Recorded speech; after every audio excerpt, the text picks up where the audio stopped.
6 meses antes, ela o demitiu porque ele saiu de uma reunião crucial do conselho para levar a filha doente ao pronto-socorro. Hoje, o império bilionário dela está em ruínas. Suas contas bancárias estão completamente congeladas, e a única pessoa entre ela e o abismo é o pai solteiro que ela descartou sem hesitar. O papelão tem um cheiro seco característico quando é dobrado. Cheirava a poeira, papel velho e algo que tinha acabado de vez. Camille passou a ponta de um dispensador de fita na aba inferior de uma caixa de tamanho médio.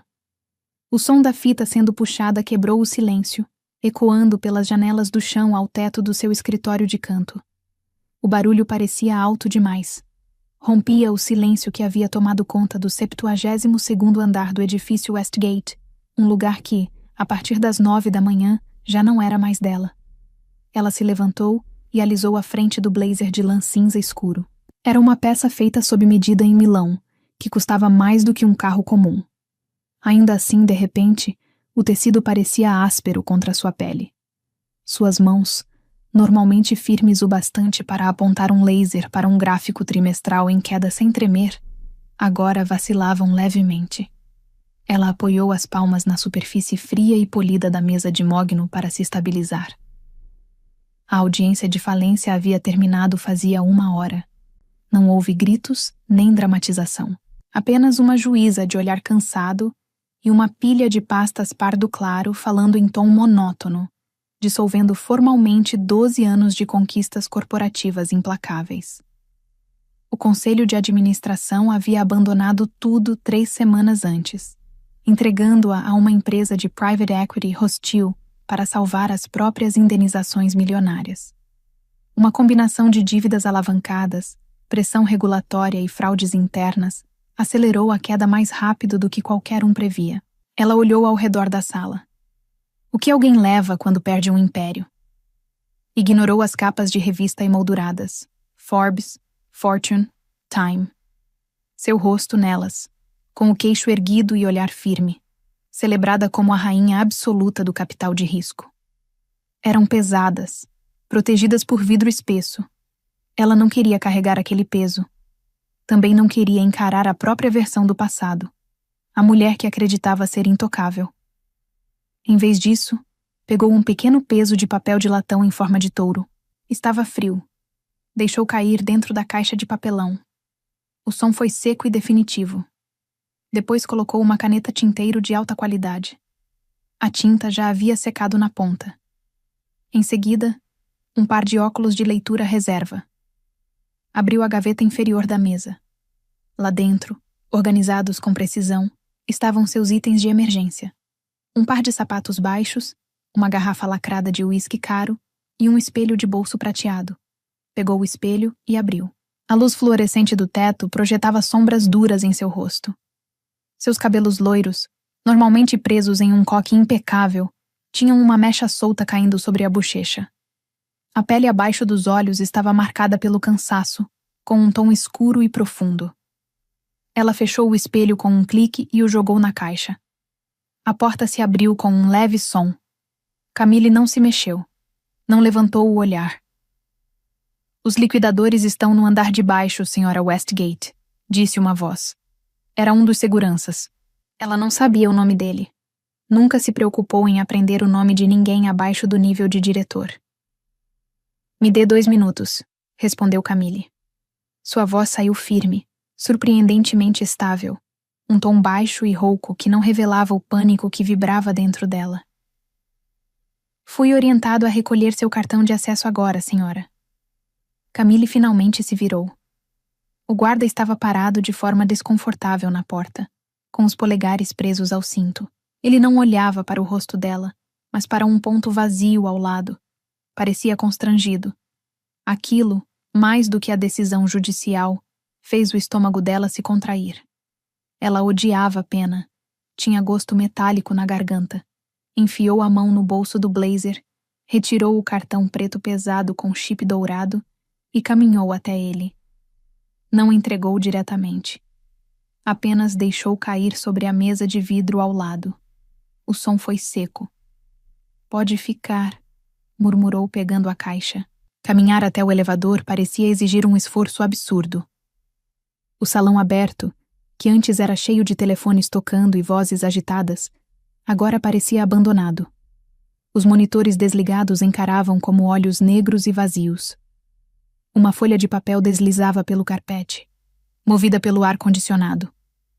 Ela apertou o botão do elevador com o cotovelo. As portas se abriram de imediato.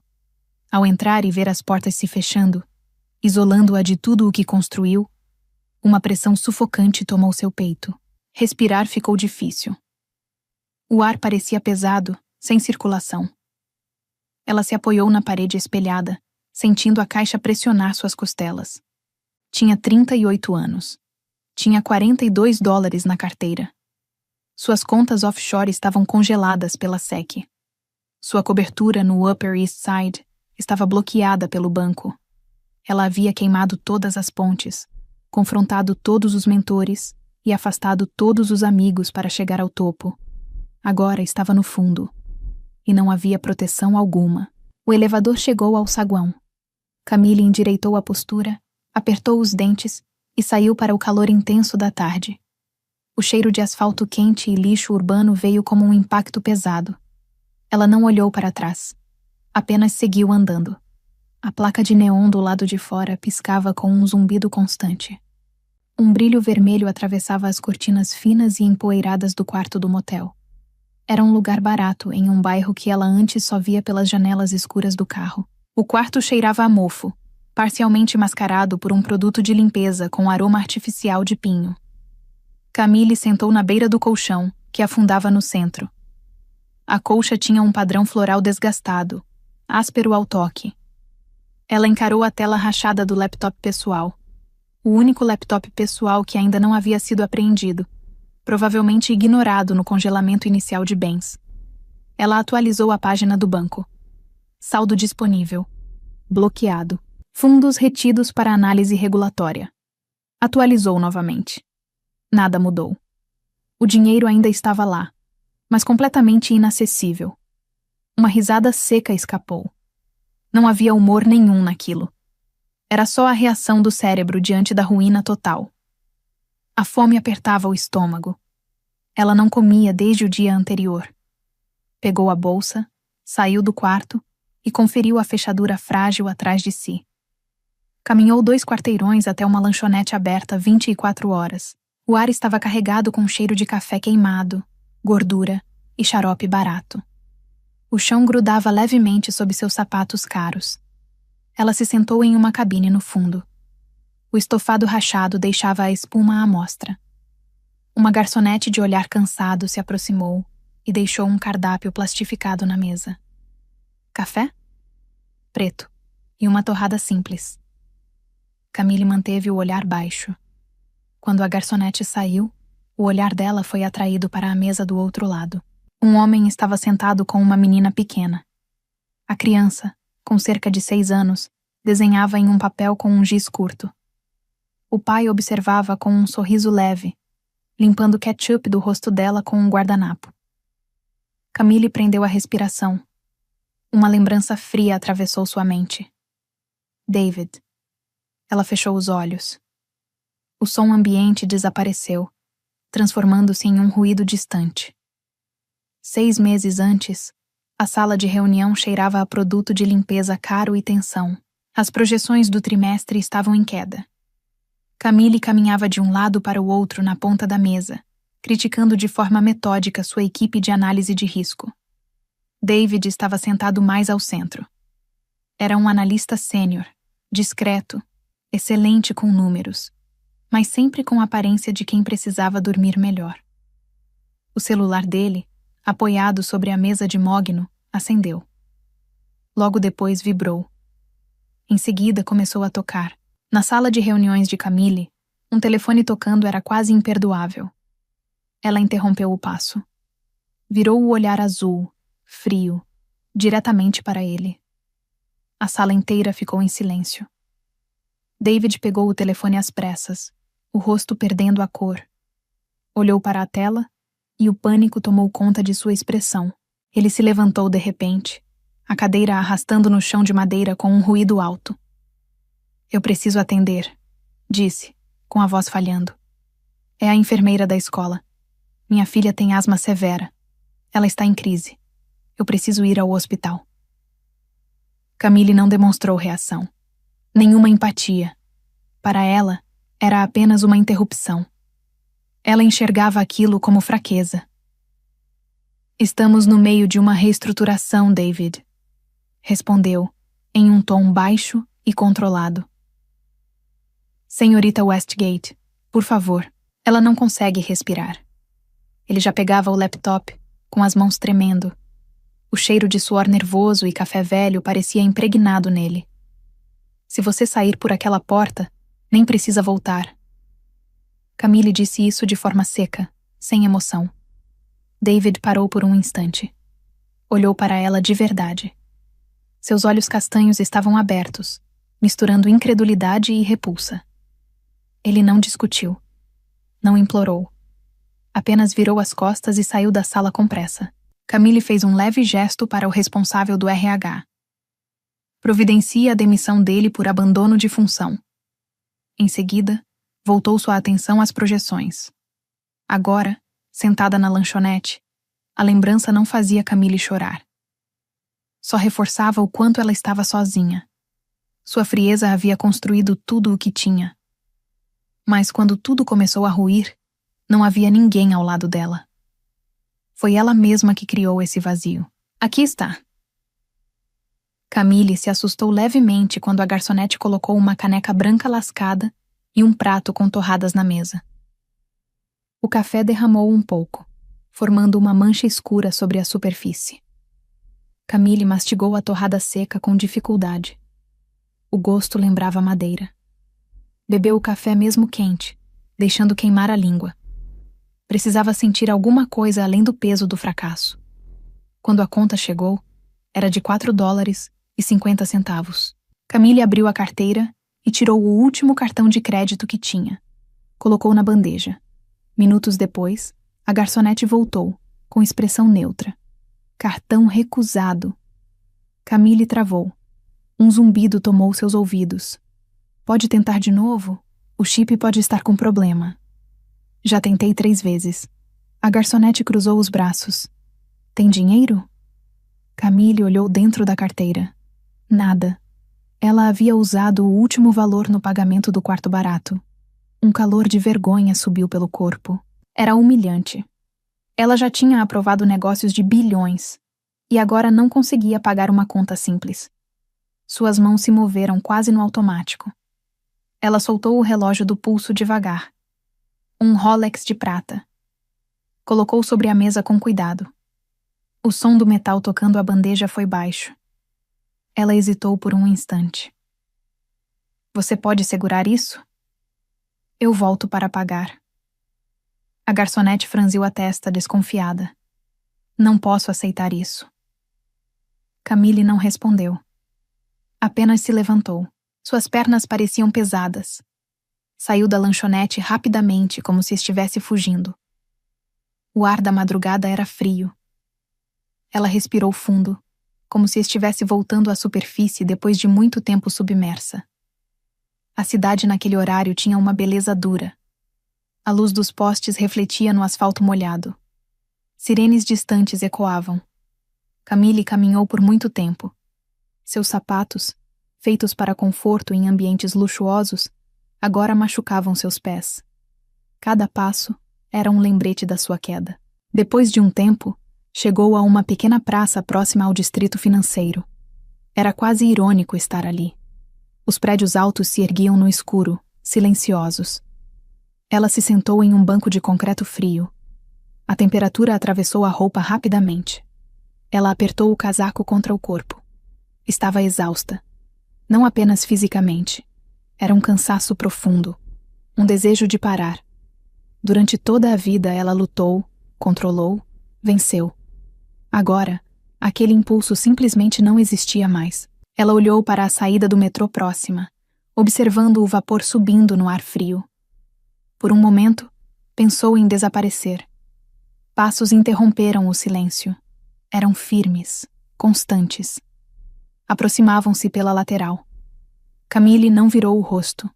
Apenas segurou a bolsa com mais força. Uma sombra apareceu à sua frente. Disseram que você perdeu tudo. A voz era masculina, calma e conhecida. Camille se arrepiou. Virou o rosto devagar. A alguns metros, com as mãos nos bolsos de uma jaqueta simples, estava David. Ele não parecia mais o homem nervoso de antes. Estava diferente, tranquilo. Usava jeans escuro e botas. O cansaço que antes carregava no rosto havia sumido. No lugar, havia atenção e calma. Os instintos de defesa de Camille surgiram imediatamente. Ela endireitou a postura, levantou o queixo, tentou parecer indiferente. David, disse fria. Veio assistir de perto? Ou mandaram você aqui? Ele não reagiu à provocação. Não parecia com raiva. Apenas observava. Posso sentar? Perguntou. O banco é público, respondeu ela. Ele se sentou na outra ponta, mantendo distância. O cheiro dele era simples, limpo, algo comum, diferente do ambiente pesado da cidade. O silêncio ficou entre eles por um tempo. O vento mexia nos galhos próximos. Lily está bem, disse ele por fim. Minha filha. O hospital conseguiu estabilizar ela naquele dia. Foi por pouco. Camille fechou os olhos por um instante. Engoliu seco. Não preciso disso, David. Não estou aqui por isso. Foi a primeira vez que ele a chamou pelo nome. Isso a atingiu de forma inesperada. Ele tirou algo do bolso, um pedaço de papel. Estendeu e deixou sobre o banco, entre os dois. Camille olhou. Era um cheque, de um banco privado. O nome dela já estava escrito. Abaixo, um valor fixo. $25.000. A assinatura de David estava firme. O vento mexeu levemente o papel. Camille ficou olhando, sem reação. O que é isso? Perguntou em voz baixa, sem conseguir esconder o tremor. É exatamente o que parece, respondeu David, em um tom completamente neutro. O orgulho de Camille reacendeu como uma brasa quase apagada recebendo ar. Ela soltou um riso curto, carregado de amargura. Isso é sério? Você juntou esse dinheiro só para me ver pedir ajuda? David soltou um suspiro leve, cansado. Depois que você me demitiu, eu arrisquei. Abri uma pequena empresa de gestão de riscos. Não tinha mais nada a perder. Trabalhar com você por 4 anos me ensinou a identificar falhas estruturais em empresas de tecnologia de médio porte. Apostei contra 3 companhias que seguiam exatamente o mesmo padrão superficial que seu conselho usava. Ele fez uma pausa, olhando para a linha dos prédios ao longe. Deu certo. Muito mais do que eu esperava. Camille o encarava, respirando mais rápido. Ele não estava quebrado. Não estava lutando para sobreviver. Ele tinha conseguido. E ainda assim estava ali, oferecendo ajuda. Aquilo não fazia sentido nenhum para ela. Por quê? Perguntou, virando o corpo na direção dele. Os olhos brilhavam, mas as lágrimas não caíam. Eu destruí sua carreira. Não me importei se sua filha vivesse ou morresse. Eu te tratei como se não fosse nada. Por que você faria isso? David olhou diretamente para ela. Não havia pena em seu olhar. Apenas uma compreensão firme, real. Porque eu lembro exatamente da sensação de não ter controle nenhum. De ver tudo desmoronando enquanto alguém te olha e não sente nada, disse ele com calma. E eu decidi que nunca seria essa pessoa. Ele se levantou, ajeitando a jaqueta com um movimento simples. Use com cuidado, Camille. É tudo que eu estou disposto a arriscar. Fez uma breve pausa. E, se for recomeçar, faça diferente desta vez. David se afastou sem pressa. Os passos dele desapareceram no som distante da cidade. Camille ficou sentada, imóvel, olhando para aquele pedaço de papel que agora parecia mais pesado do que qualquer coisa que já teve. A manhã chegou sem suavidade. Veio com o barulho dos caminhões de lixo e o cheiro forte de diesel no ar. Camille ainda estava no banco. O frio da noite tinha entrado no corpo. deixando tudo rígido e dolorido. O blazer caro estava sujo na barra. Na mão, ainda segurava o cheque. O papel estava levemente amassado pela umidade da pele. Ela olhou para o valor já preenchido. $25.000. Sua mente, acostumada a números grandes, começou a calcular possibilidades. Não era uma fortuna. Mas também não era pouco. Era suficiente para começar de novo. Ela se levantou com dificuldade. As pernas estavam pesadas. Caminhou alguns quarteirões até um banco. As portas abriram pontualmente às 9 da manhã. O ar lá dentro era frio e tinha cheiro de limpeza. Ela se aproximou do caixa. O atendente, jovem, a observou com desconfiança ao notar o estado dela. "Preciso de uma caneta", disse Camille. Ele empurrou uma caneta simples pelo balcão. Ela deslizou o cheque até si, olhando mais uma vez o valor. Não mudou nada. Apenas assinou no verso e entregou. "Quero sacar uma parte em dinheiro", disse. O caixa conferiu o documento, digitou algumas informações e então hesitou. "Podemos liberar até 3.000 em dinheiro hoje. O restante precisa ser em cheque administrativo ou transferência." Camille assentiu. Ele contou 30 notas de $100 e depois imprimiu um cheque administrativo com o restante do valor. Ela pegou tudo, guardou com cuidado e saiu do banco. Poucas horas depois, já tinha conseguido alugar um pequeno apartamento no 3º andar de um prédio antigo no Queens. O corredor tinha um cheiro constante de comida velha e umidade. O apartamento era simples, pequeno, com piso gasto e paredes descascando. O aquecedor fazia barulhos irregulares. Ela comprou um laptop básico, um celular pré-pago e um caderno. Sentou no chão e ligou o computador. Nas 2 semanas seguintes, Camille quase não dormiu. Comeu pouco. Sobreviveu com café e comida barata. Os olhos ardiam enquanto analisava documentos públicos, registros financeiros e estruturas empresariais. Archer Donovan era experiente, mas usava métodos antigos para esconder problemas. Quando assumiu o controle da Westgate Capital, ele misturou ativos para esconder perdas em outros negócios. Camille conhecia esse tipo de estratégia. Passou anos observando esse padrão. Ela seguiu o dinheiro.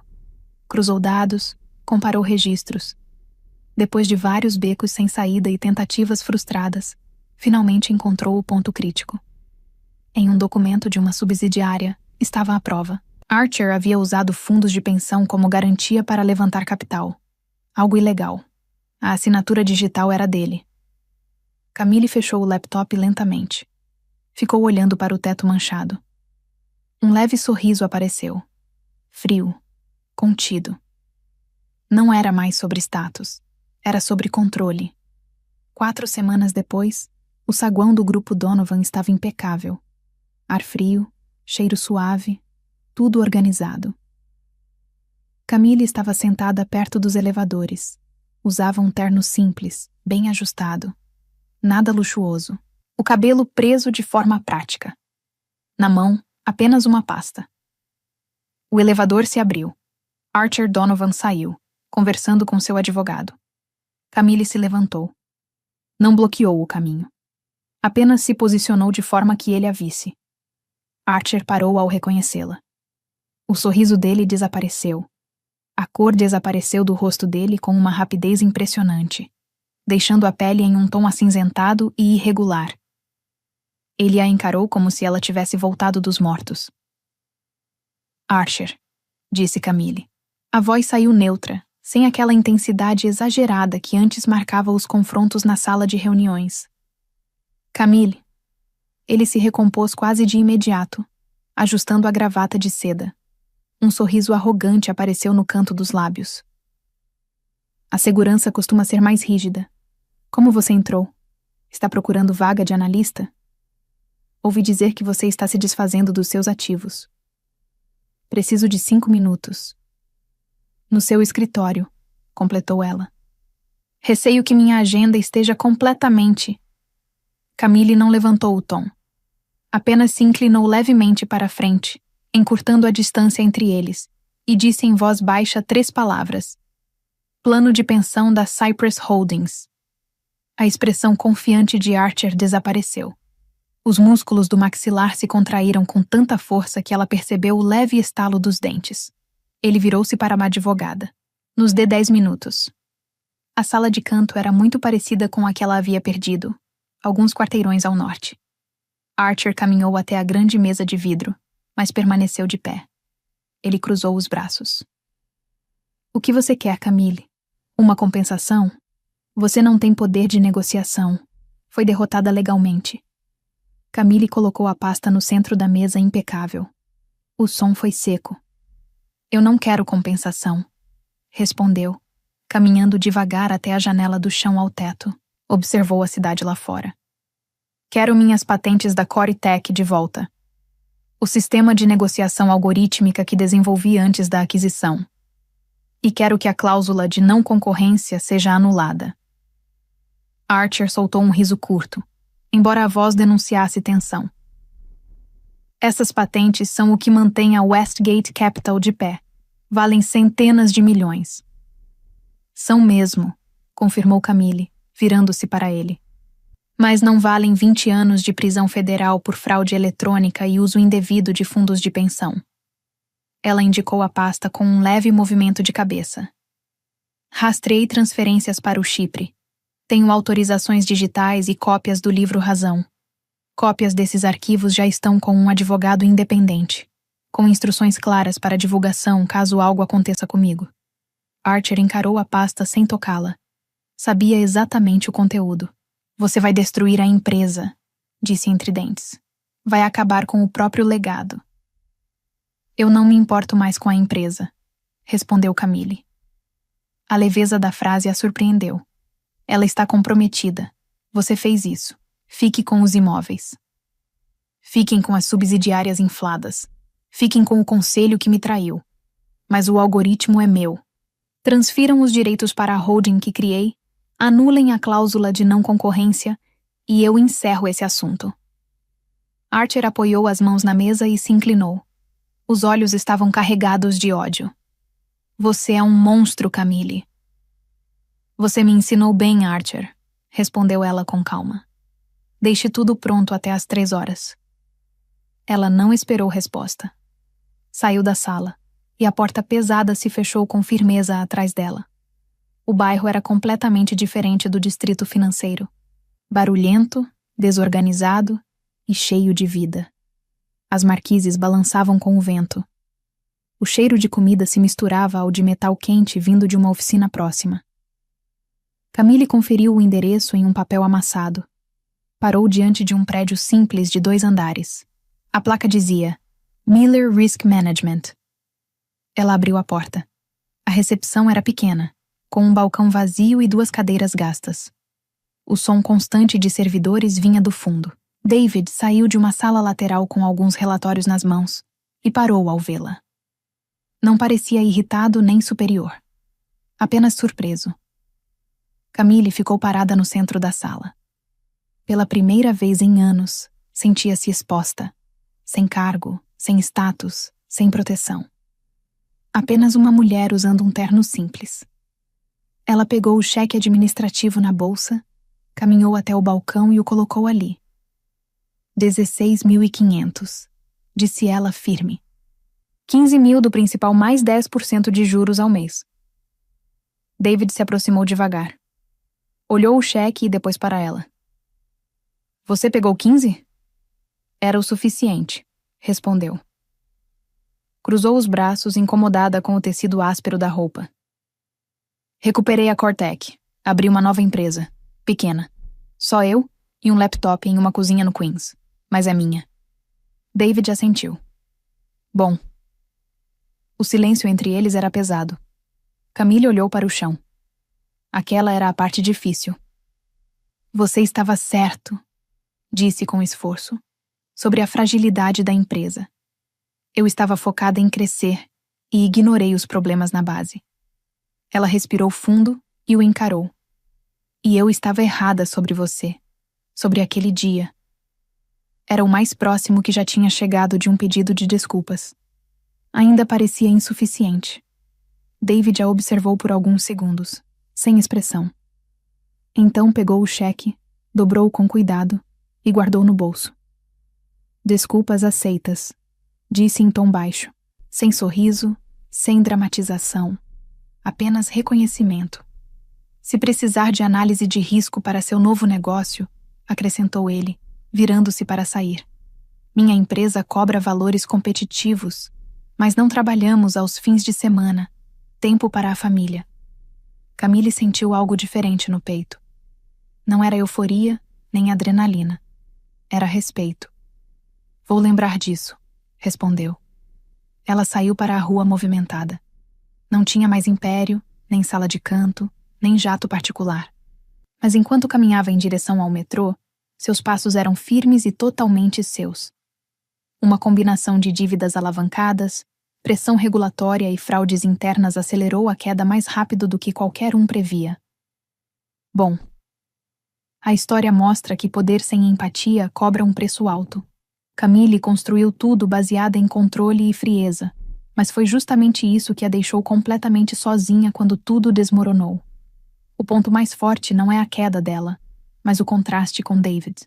Ele tinha todos os motivos para se vingar, mas escolheu algo mais difícil: manter seus princípios. Isso revela uma verdade desconfortável. O verdadeiro poder não está em dominar os outros, mas em decidir quem você é quando tem vantagem. No fim, a história não fala sobre dinheiro ou negócios, mas sobre identidade. Sobre o tipo de pessoa que você se torna quando ninguém pode te obrigar a ser melhor. A maior lição aqui é que competência sem caráter é instável. Camille era brilhante, estratégica e implacável, mas ignorou algo essencial. Relações humanas sustentam qualquer estrutura de poder. Quando ela precisou, não havia ninguém. Já David, mesmo em desvantagem, construiu algo sólido porque manteve integridade. Isso mostra que sucesso real não é só chegar ao topo, mas criar uma base que resista quando tudo falha. Além disso, a história ensina que recomeçar exige mais do que habilidade técnica. Exige reconhecer erros, aceitar perdas e agir diferente mesmo sem garantia de resultado. O crescimento verdadeiro começa quando o orgulho deixa de ser prioridade e a responsabilidade assume o controle. Agora me diz: como essa história fez você se sentir? O que você faria se a pessoa que você mais prejudicou se tornasse sua única chance? Você já recebeu ajuda de quem menos esperava? Em que momento ficou claro que David ainda se importava, apesar de tudo? Escreve aqui nos comentários. Eu quero muito saber. E não esquece, deixa também o seu comentário com uma classificação de 1 a 10 para mostrar o quanto você gostou, porque assim eu consigo trazer mais vídeos que sejam interessantes para você. Para mim, o que mais chama a atenção é como um ato inesperado pode mudar completamente o rumo de alguém. Se essa história te marcou, fique à vontade para comentar e compartilhar sua visão. E se você gosta de histórias sobre perdão, família e recomeços, curta e se inscreva para acompanhar as próximas. Ele não fazia ideia de que a mulher que ele acabara de interromper diante de 12 pessoas carregava o documento capaz de encerrar a carreira dele antes do almoço. Para ele, eu era apenas a silenciosa da mesa no canto do 2º andar, aquela que respondia e-mails com educação excessiva e levava o próprio almoço em uma marmita de vidro. Na cabeça dele, meu sobrenome significava que eu não tinha importância alguma.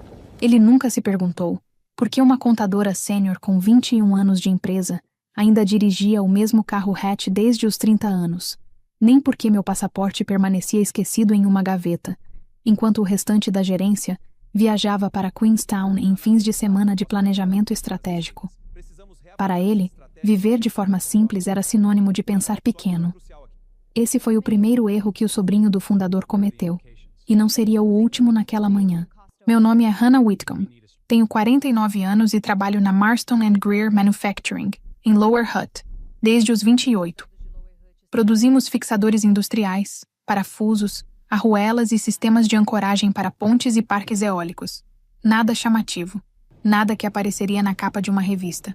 Ainda assim, praticamente todas as rodovias entre Wellington e Palmerston North têm alguma peça nossa sustentando sua estrutura. E eu consigo dizer a resistência exata de cada produto que enviamos desde 2009, porque participei diretamente dos testes. Não entrei na Marston & Greer por ter o sobrenome certo. Minha mãe trabalhava na limpeza de escritórios em Petone, e meu pai operava a empilhadeira no porto até que suas costas não suportaram mais. Fui a primeira da família a concluir um bacharelado, e paguei por isso trabalhando no turno da noite em uma padaria em Newtown, retirando bandejas de pão do forno às 4 da manhã e assistindo a aulas de contabilidade às 9. Quando fui à minha primeira entrevista na Marston & Greer, em 2003, eu tinha exatamente 2 blazers e um par de sapatos de salto já consertados 2 vezes. A recepcionista, uma senhora gentil chamada Beverly, que hoje está aposentada e mora em Coromandel, olhou para mim e disse: "Você vai se dar bem aqui, querida. Eles gostam de quem realmente quer crescer." Ela estava certa e errada ao mesmo tempo, mas já chego lá. Quem me contratou foi Edmund Marston, o fundador. Ele tinha 71 anos na época e ainda comparecia ao escritório todas as terças e quintas usando o mesmo paletó de tweed. Seu sócio, Theodore Greer, e Edmund administravam a empresa ao lado de sua filha, Caroline, responsável pelas operações. Comecei como auxiliar de contabilidade, recebendo um salário que tornaria um apartamento em Wellington quase acessível, desde que fosse dividido com mais 3 pessoas, o que de fato acontecia, em uma casa úmida em Mount Cook, com carpetes de cor indefinida. Não reclamei. Já havia visto situações piores. Minha avó criou 4 filhos em uma casa popular em Nanai, com uma pensão de viúva, e a opinião dela sobre reclamações era tão forte que ninguém ousava reclamar perto dela. Durante os primeiros 6 anos, eu aprendi. Aprendi da forma como aprende quem sabe que o conhecimento é a única coisa que ninguém pode tirar de você de uma hora para outra. Entendi cada fornecedor, cada margem de lucro, cada cliente que atrasava pagamentos, cada estrutura financeira internacional que a empresa utilizava e quais haviam sido discretamente encerradas pelas autoridades fiscais. Descobri quais executivos inflavam seus relatórios de despesas e quais eram honestos até o último centavo. Percebi que Edmund Marston, apesar de seus modos tradicionais, tinha um problema com jogos de azar do tamanho de uma cidade pequena, e que sua filha Caroline vinha de forma discreta, organizando os danos que ele causava havia anos. Cheguei a essa conclusão não porque alguém me contou, mas porque os números não mentem, e eu os interpreto como outras pessoas leem histórias.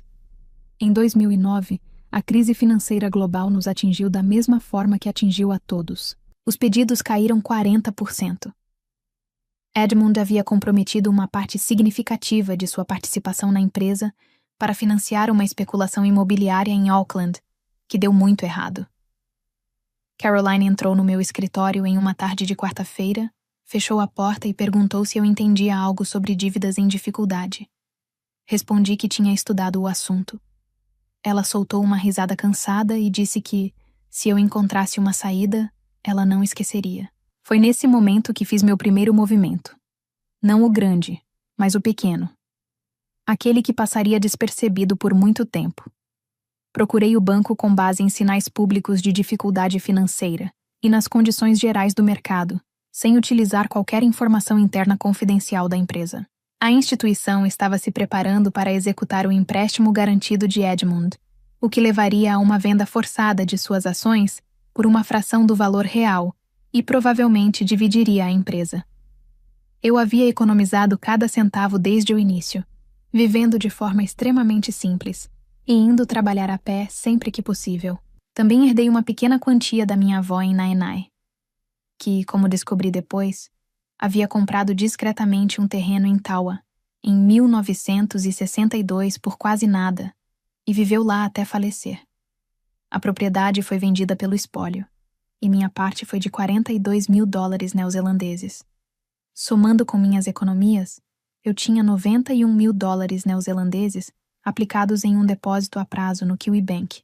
Procurei o banco com educação e objetividade, perguntando se aceitariam ceder parte daquele empréstimo problemático a um comprador privado com desconto. Eles aceitaram prontamente. Queriam retirar aquele ativo do balanço antes do próximo fechamento contábil.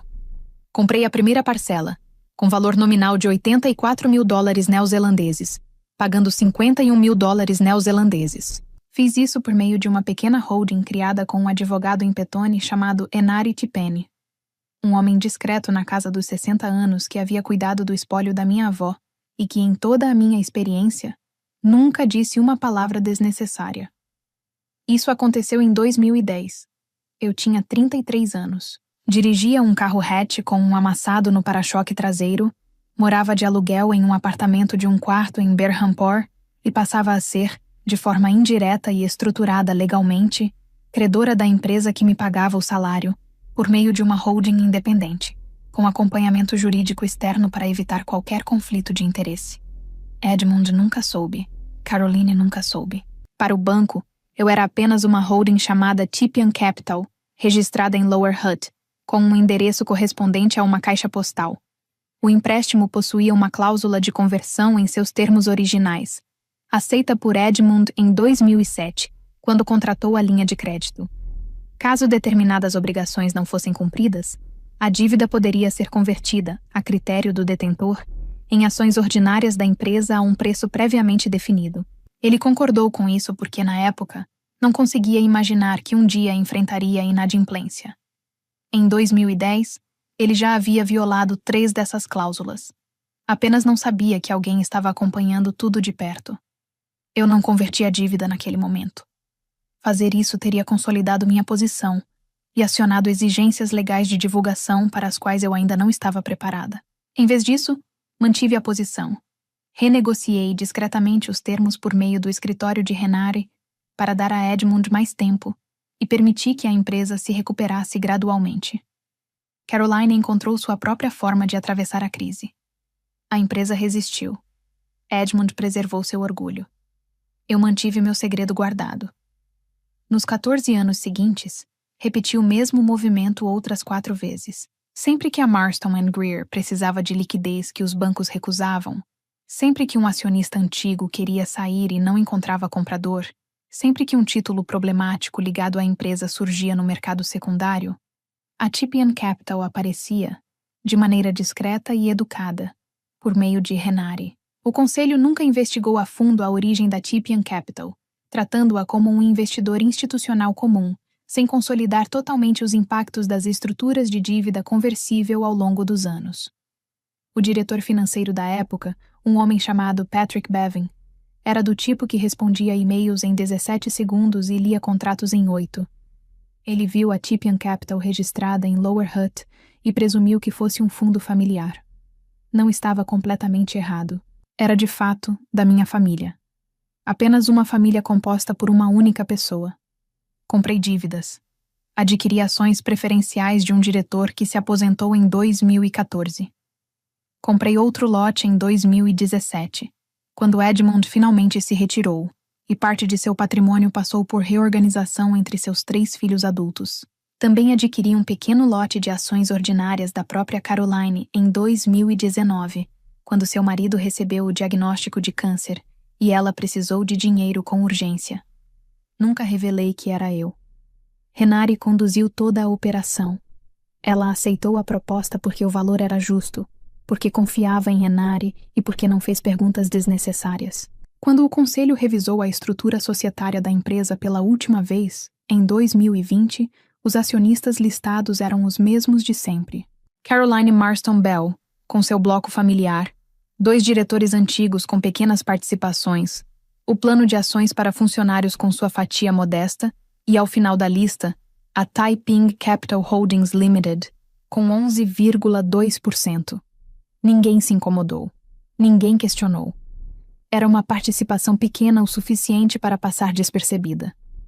O que o conselho não percebeu, e que ninguém analisou desde então, foi o conjunto de dívidas conversíveis. Os 5 conjuntos de empréstimos reestruturados, cada um com cláusula de conversão, cada um com preço de exercício definido em momentos distintos, cada um representando um direito futuro de se tornar sócia da empresa que, se exercido, alteraria de forma profunda a estrutura de propriedade.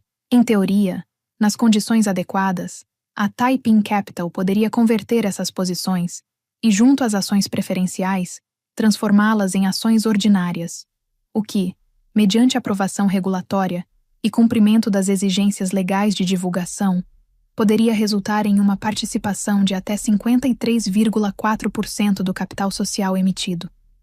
Renard e eu revisávamos tudo uma vez por ano, sempre na primeira terça-feira de fevereiro. Ele me levava a um pequeno café na rua Jackson, em Petone. Pedia um café com leite e um bolinho de tâmara, e me mostrava a situação com calma. Você não está exposta, ele dizia. Você não está sendo gananciosa. Está apenas preparada, caso um dia precise. Depois disso, ele pagava a conta e não voltávamos ao assunto por mais 12 meses. Nunca imaginei que realmente precisaria estar preparada. Pensava que faria a conversão de forma tranquila quando me aposentasse. Assumiria uma posição no conselho. Talvez financiasse algumas bolsas de estudo em nome da minha mãe e viveria o restante da vida com a satisfação silenciosa de saber que a mulher que limpava escritórios em Petone tinha uma filha que havia comprado o prédio. Esse era o plano. Não era um plano de vingança. Era um plano para preservar a dignidade. Então Brandon apareceu. Brandon Marston Hale era sobrinho de Caroline, filho da filha mais nova de Edmund, uma mulher chamada Felicity, que havia se mudado para Sydney nos anos 90 e se casado com um homem de uma família proprietária de 3 concessionárias de automóveis. Brandon tinha 27 anos. Ele havia concluído um MBA em um programa em Melbourne no mês de junho do ano anterior. E sua mãe decidiu, com aquela confiança que não se sustenta na prática que apenas algumas mães demonstram, que o filho estava destinado a conduzir a Marston & Greer para o que ela chamava de próxima fase. Caroline, já com 68 anos e cansada de um jeito que nenhuma viagem resolveria, concordou em permitir que Brandon assumisse o cargo de diretor de estratégia em fevereiro do ano anterior. Ele já chegou com o cargo garantido, antes mesmo de ter uma mesa no escritório. Apareceu em uma manhã de terça-feira, usando um terno que custava mais do que meu primeiro carro. Caminhou pelo escritório de planta aberta no 2º andar, como se fosse herdeiro de um império. Cumprimentou gerentes seniores que sequer conhecia e, em 40 minutos, já perguntava à recepcionista se o prédio possuía uma máquina de café expresso que não fosse dos anos 90. Ela lhe lançou o mesmo olhar que costuma dirigir ao estafeta quando ele deixa a porta aberta no inverno. No começo, eu não desgostei de Brandon. Fiz um esforço genuíno para isso. Ao longo dos anos, vi muitos jovens entrarem ali cheios de confiança superficial, e a maioria se tornava mais equilibrada após alguns meses, quando percebia que produção não é apresentação de PowerPoint. Achei que com ele seria igual. Estava enganada. Brandon não era do tipo que se ajusta com facilidade. Era o tipo de pessoa que confundia falar alto com ter visão e laços familiares com direito automático a privilégios. Em 3 semanas, já havia alterado o orçamento de marketing sem consultar o gerente da área. Em 5 semanas, disse à equipe de operações que os processos de compras estavam ultrapassados e precisavam ser substituídos por um sistema que ele conhecera em uma conferência em Sydney. Em 7 semanas, referiu-se a mim em uma reunião da qual não participei, mas que me foi relatada por 3 pessoas diferentes, como a contadora do 2º andar. Eu era a contadora sênior. Ocupava essa posição havia 14 anos. Tinha 3 profissionais sob minha supervisão. Ele não sabia de nada disso porque nunca se deu ao trabalho de perguntar. Eu não reagi. Com o tempo, aprendi que a resposta mais barulhenta costuma ser a mais frágil. Renard me disse certa vez que o rio nunca briga com a pedra. O rio apenas segue seu caminho e um dia, a pedra deixa de ser obstáculo. Ele gostava dessas pequenas reflexões, geralmente enquanto pagava um café com leite. O momento que mudou tudo aconteceu em uma manhã de quinta-feira, no fim de março. Brandon enviou um e-mail às 7h42.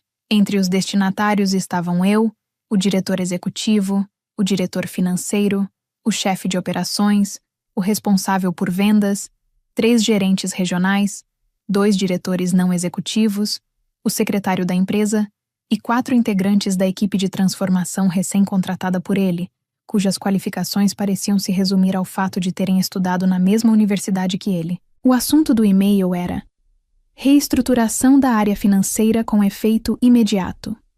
No corpo da mensagem, os 16 destinatários eram informados de que, Como parte da estratégia de modernização da empresa, a área financeira passaria por uma reestruturação para refletir práticas mais inovadoras, em vez de hábitos antigos. Um novo cargo de chefe de transformação financeira seria criado e seria ocupado por alguém que Brandon estava recrutando pessoalmente dentro do seu círculo. Minha função de contador sênior seria redefinida como supervisora de contas, passando a responder ao novo chefe de transformação financeira, em vez de me reportar diretamente ao diretor financeiro. Minha faixa salarial também seria ajustada conforme essa mudança. A alteração entraria em vigor na segunda-feira seguinte. Ele não me ligou, não bateu à minha porta, não teve sequer a consideração de enviar uma mensagem privada antes de tornar aquilo público. Ele enviou meu aviso de rebaixamento para outras 15 pessoas antes mesmo de eu receber, porque meu nome era o último em ordem alfabética na lista de destinatários, e o Outlook exibe o campo para na ordem em que os nomes são inseridos. Li o e-mail 2 vezes e fechei o laptop. Fui até a pequena cozinha no fim do 2º andar. Preparei uma xícara de chá na caneca lascada que uso desde 2007 e fiquei sentada ali por alguns minutos, tentando processar tudo. Depois, peguei o telefone e liguei para Renare. É a primeira terça-feira de abril da semana que vem, eu disse. Mas acho melhor nos encontrarmos antes. Houve um breve silêncio do outro lado da linha. Em seguida, ele respondeu em tom baixo. Estarei em Wellington amanhã de manhã. O café na rua Jackson, às 8 horas. Não respondi ao e-mail de Brandon. Também não respondi às 4 pessoas que passaram pelo meu escritório naquela manhã para demonstrar apoio e indignação. Não contei nada a ninguém. Voltei para casa naquela noite. Preparei um jantar simples, fiquei olhando o porto pela janela da cozinha por cerca de 1 hora e fui dormir mais cedo. Dormi com a tranquilidade de quem já tinha um plano, construído muito antes daquele problema surgira. Na manhã seguinte, Renare e eu nos encontramos no café da rua Jackson, e ele pediu um café flat white e um bolinho de tâmara, como de costume. Ele não demonstrou surpresa. Tampouco parecia irritado. Mantinha a mesma expressão serena de sempre, como nas nossas reuniões de fevereiro. Retirou uma pasta de papel pardo da maleta, abriu e deslizou 3 documentos sobre a mesa. O primeiro era o balanço consolidado da Taiping Capital Holdings Limited, apresentando os instrumentos de dívida em aberto, as ações preferenciais, as ações ordinárias e a posição máxima conversível, calculada com 2 casas decimais. 53,41%. O segundo documento era uma cópia do artigo 11 da Constituição da empresa Marston & Greer, especificamente a seção que trata dos deveres dos administradores em relação aos acionistas controladores. O artigo 11 estabelecia que qualquer decisão unilateral de um administrador que afetasse de forma relevante a titularidade, os deveres ou a remuneração de qualquer detentor de mais de 10% do capital social da empresa exigia consentimento prévio por escrito desse detentor. O e-mail de Brandon impactava diretamente meu cargo, minhas responsabilidades e minha remuneração.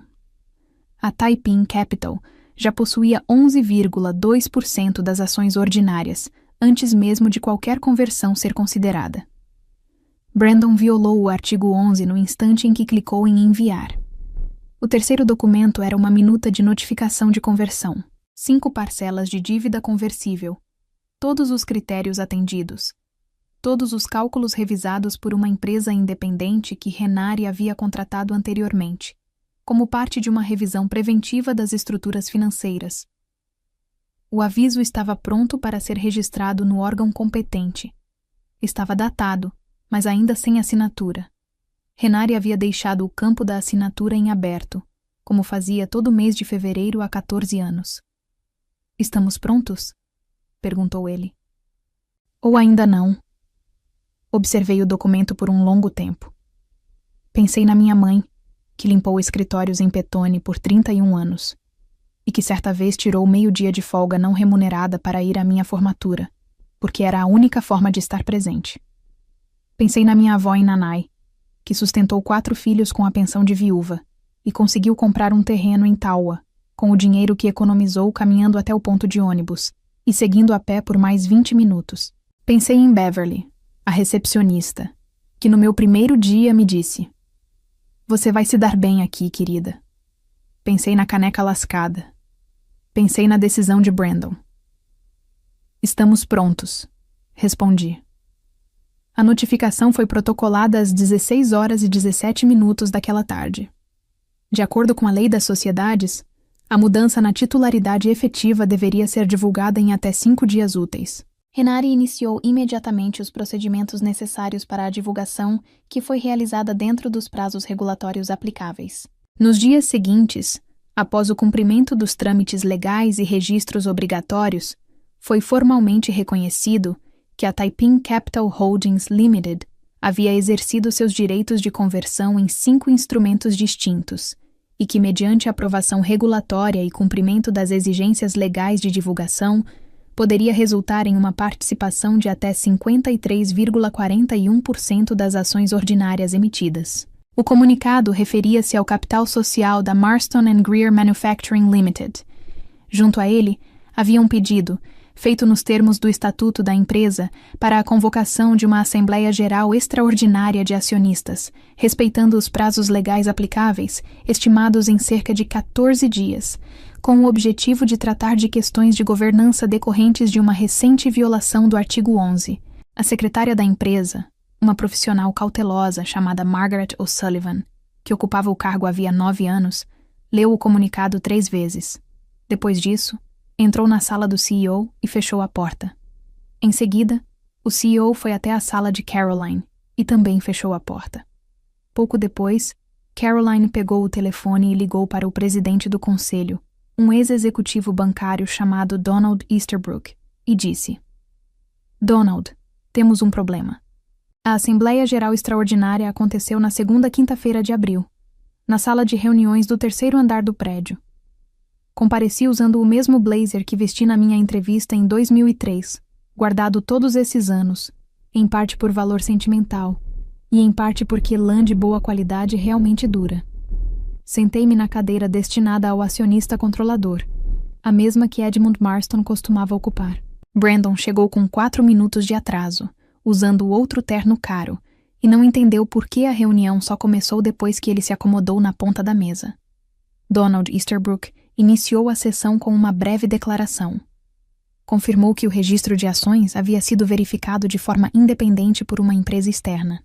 Também afirmou que, após o cumprimento das exigências legais, regulatórias e de registro, foi formalmente reconhecido que a Taiping Capital Holdings Limited passou a deter 53,41% das ações ordinárias, e que o beneficiário final dessa holding era, e vinha sendo há 14 anos, uma funcionária da empresa. Ele esclareceu que todas as conversões e aquisições foram realizadas em conformidade com a Lei das Sociedades, a Lei de Conduta dos Mercados Financeiros e o Estatuto da própria empresa. Confirmou também que não houve violação comprovada de dever fiduciário, considerando que todas as operações foram realizadas por meio de uma estrutura independente, com assessoria jurídica e fora das minhas funções dentro da empresa. Então, ele pronunciou meu nome. Brandon virou-se para mim como se eu tivesse entrado na sala errada.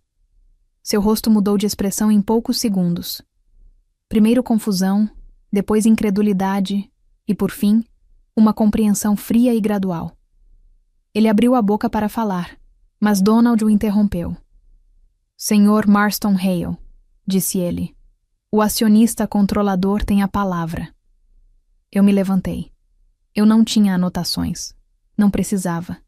Eu vinha me preparando para aquilo sem perceber, ao longo de 21 anos. Expliquei ao conselho, de forma direta, o que havia ocorrido. Detalhei o mecanismo pelo qual a conversão tinha sido acionada. Esclareci que, conforme o artigo 11, o e-mail enviado por Brandon na quinta-feira anterior configurava uma ação unilateral de um diretor da empresa que impactava de maneira relevante o título, as atribuições e a remuneração do acionista controlador, sem qualquer consentimento prévio por escrito. Também deixei claro que isso representava, de acordo com a nossa própria Constituição e com o entendimento já firmado em 3 casos distintos na Nova Zelândia, que eu havia solicitado a Renari que resumisse na tarde anterior, uma violação de dever fiduciário que justificava o início de um processo formal de desligamento por justa causa, sujeito à apuração interna e ao cumprimento das normas trabalhistas aplicáveis. Em seguida, apresentei, com base nos poderes atribuídos ao acionista controlador pela seção 8 da Constituição, as seguintes propostas. Primeiro, que a recente mudança na área financeira fosse completamente revertida e que o e-mail enviado na quinta-feira anterior fosse oficialmente retirado dos registros da empresa. Segundo, que o cargo de diretor de estratégia fosse encerrado imediatamente, com abertura de processo por justa causa. Terceiro, que fosse conduzida uma análise independente da governança relacionada a todas as contratações realizadas pelo executivo desligado nos últimos 14 meses, com atenção especial aos 4 integrantes da chamada equipe de transformação e as decisões de compras feitas sem consulta. Quarto, que nenhuma nova nomeação para cargos de alta gestão fosse realizada com base em vínculos familiares com qualquer diretor, fundador ou acionista, atual ou anterior, sem a aprovação unânime do Conselho de Administração e do acionista controlador. A votação aconteceu. A decisão foi tomada por aclamação. Todas as propostas foram aprovadas. O processo de desligamento foi iniciado imediatamente após a reunião, com restrições de acesso sendo aplicadas de forma gradual, conforme os protocolos internos. O laptop corporativo de Brandon foi recolhido na saída.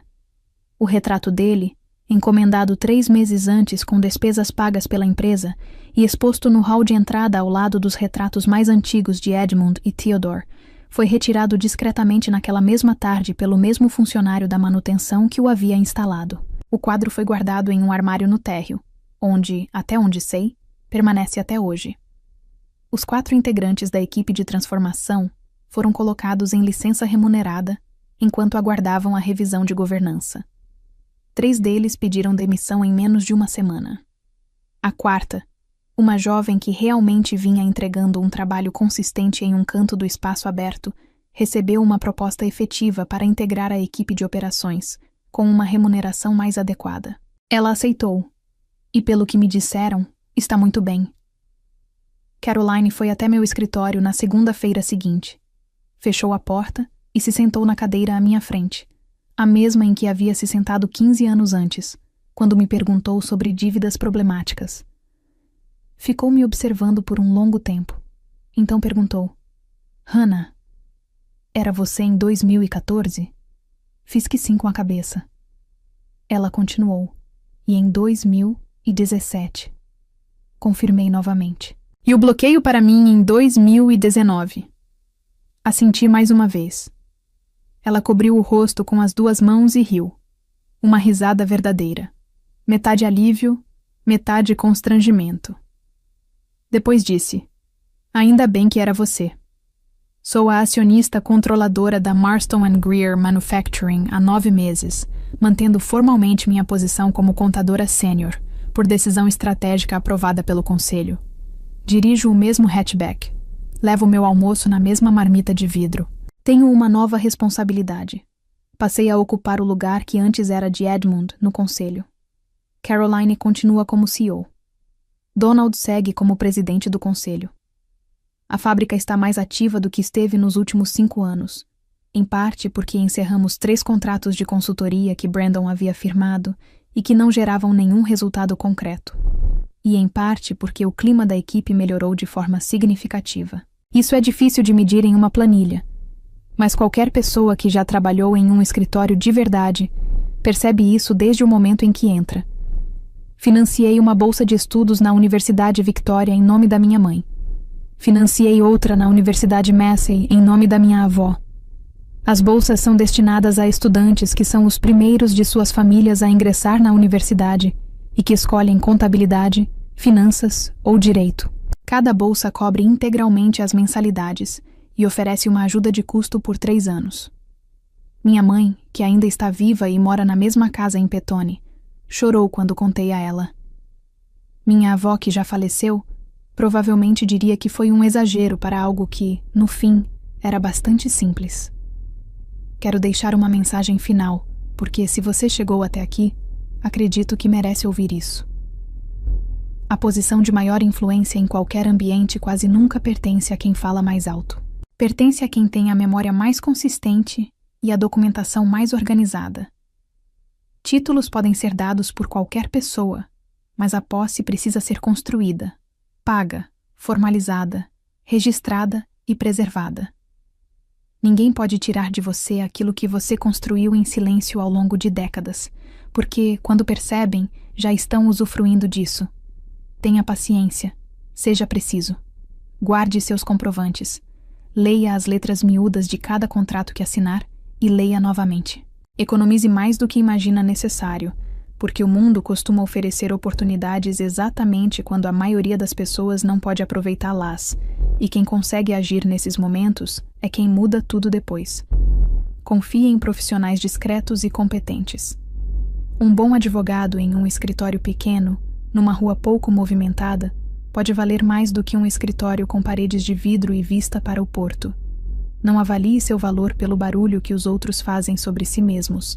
Avalie pelo que você realmente possui ao final do dia, inclusive aquilo que não aparece em balanços, como o respeito dos colegas, o amor da família e a confiança de quem viu você começar com pouco e acreditou que você chegaria longe.